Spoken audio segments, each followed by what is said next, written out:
Welcome to Madasaling Pinoy, your prayer partner. Ngayon ay Huwebes Santo sa paghahapunan ng Panginoon. Pakinggan at pagnilayan natin ngayon ang salita ng Diyos.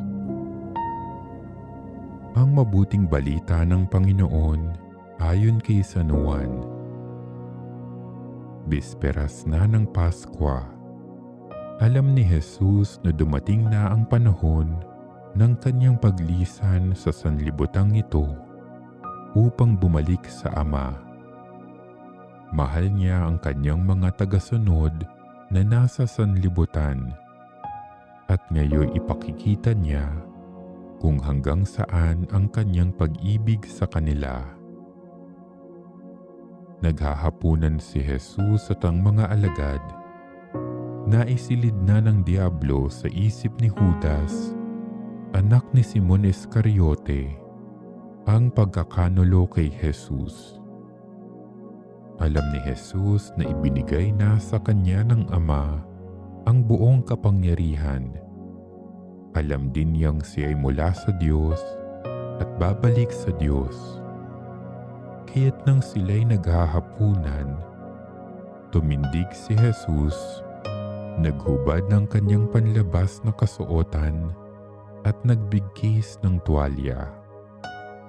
Pagkatapos, nagbuhos siya ng tubig sa palanggana at sinimulang hugasan ang paa ng mga alagad at punasan ng tuwalyang nakabigkis sa kanya.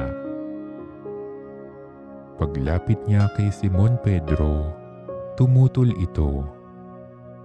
Panginoon, sabi niya, di yata't kayo pa ang maghuhugas ng aking mga paa?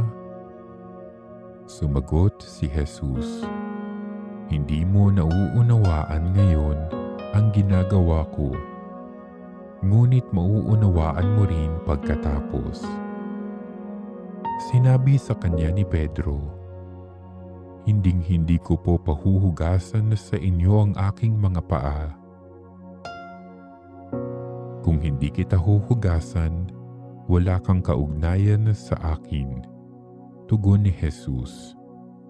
Kaya't sinabi ni Pedro, Panginoon, hindi lamang po ang mga paa ko, kundi pati ang aking kamay at ulo.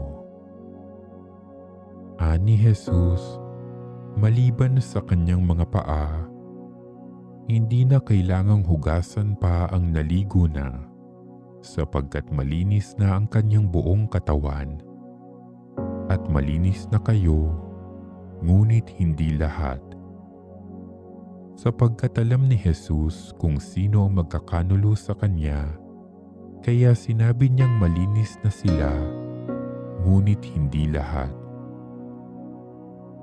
Nang mahugasan na ni Jesus ang kanilang mga paa, siya'y nagsuot ng damit at nagbalik sa hapag.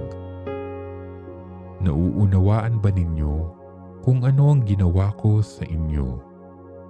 Tanong niya sa kanila. Tinatawag ninyo akong Guro at Panginoon, at tama kayo, sapagkat ako nga. Kung akong Panginoon ninyo at Guro ay naghugas ng inyong mga paa, dapat din kayong maghugasan ng paa. Binigyan ko kayo ng halimbawa at ito'y dapat ninyong tularan. Ang mabuting balita ng Panginoon.